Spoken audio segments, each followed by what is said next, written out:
Salve pessoal do canal Somos F1, tudo bom com vocês? A turma toda respirou, pegou um arzinho, tirou o ódio do peito em relação à punição que a Red Bull recebeu por ter estourado o teto orçamentário.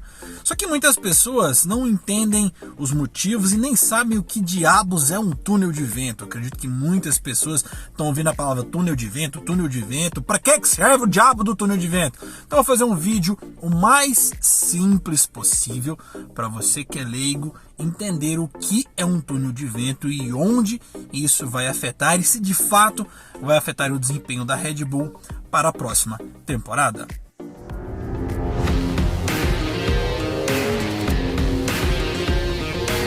Então, pessoal, como é de conhecimento de praticamente todos, a Red Bull foi punida por ter estourado o teto orçamentário. A punição foi de 7 milhões de dólares, algo na casa de quase 37 milhões de reais, mais 10% no túnel de vento. No caso, a Red Bull vai perder 10% que tem disponível para usar de túnel de vento na temporada de 2023. Bom, é agora que nós chegamos na parte chave. O túnel de vento é onde as equipes fazem o desenvolvimento aerodinâmico dos seus carros. Basicamente, o túnel de vento é uma grande estrutura que usa a velocidade do vento para fazer os testes aerodinâmicos num carro de Fórmula 1. Mas eles não usam um carro real como esse que nós vemos na pista. É um carro com escala de 60%, ou seja, como se fosse um carro protótipo que tem 60% do tamanho de um carro real e as equipes fazem os testes nesses carros. O túnel de vento, sem dúvida, é uma das estruturas mais caras da Fórmula 1 e algumas equipes menores não têm o seu próprio túnel de vento e usam de forma compartilhada com equipes maiores. Um exemplo, a Haas usa o túnel de vento da Ferrari. As equipes não podem ficar o tempo todo usando o túnel de vento. É a FIA que determina o tempo que cada equipe pode usar de túnel de vento. E é algo muito fiscalizado. A FIA fica muito em cima disso, porque alguma equipe pode tirar vantagem. Então, só para vocês entenderem, a última equipe do campeonato de construtores, ela recebe mais tempo de túnel de vento que é campeã. Então, por exemplo, a Red Bull, que é a atual campeã de construtores, vai ter bem menos túnel de vento do que a Williams, que atualmente hoje é a lanterninha de túnel de vento para 2023. Só para vocês entenderem, a Williams vai ter 115% de túnel de vento.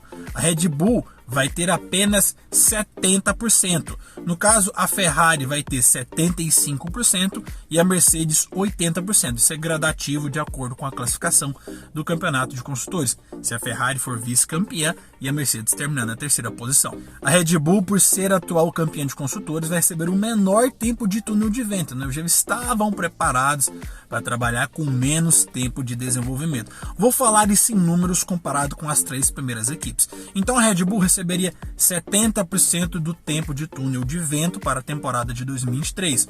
Ou seja, eles vão ter 10% deduzido disso para a próxima temporada. Eles vão ter 63% de túnel de vento. Falando em horas, a Red Bull vai ter 252 horas para fazer os seus desenvolvimentos aerodinâmicos em 2023. A Ferrari, se for vice-campeã de construtores, terá 75% de túnel de vento, o equivalente a 300 horas para fazer o desenvolvimento dos componentes aerodinâmicos para 2023. A Mercedes, que provavelmente deve ser a terceira no campeonato de construtores, terá 320 horas de túnel de vento, equivalente a 80% do tempo. Então a Red Bull já estaria naturalmente prejudicada por ter menos tempo de túnel de vento que seus principais concorrentes para a próxima temporada. Só fazendo uma alusão aqui, a Haas na temporada passada foi a lanterninha, e a Haas começou a temporada muito bem, porque ela teve mais tempo para desenvolver esse carro para essa temporada de 2022. Ter mais tempo de túnel de vento não significa sucesso, não é sinônimo de vitória.